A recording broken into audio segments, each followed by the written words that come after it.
हे बघा मित्रांनो, ह्याचं शेत आहे, गावा शेजारीचं आहे आणि हे आमच्या टुनकी गाव आहे. टुनकी गावाच्याच शेजारी यांचं शेत आहे.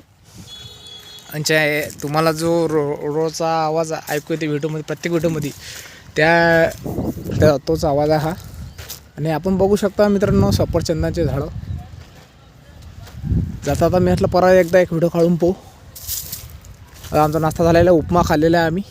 सध्या उपमा खाऊन आम्ही आता व्हिडिओ काढत आहे. आणि हे बघा, जिथं छाटणी झाली आहे तिथंच फळ आहेत मित्रांनो, पाहू शकतो मी. काय याचे आता उत्पन्न चालू होणार आहे.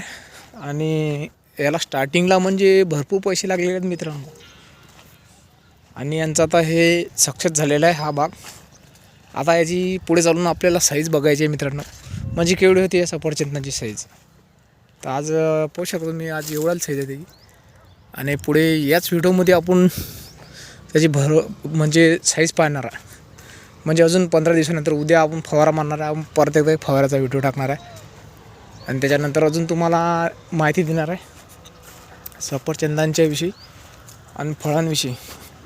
म्हणजे कशाप्रकारे फवारा मारला आहे, ते कशाप्रकारे हे केले आहे, ते हे बघू शकता मित्रांनो. तर भेटूया पुढच्या व्हिडिओमध्ये. धन्यवाद.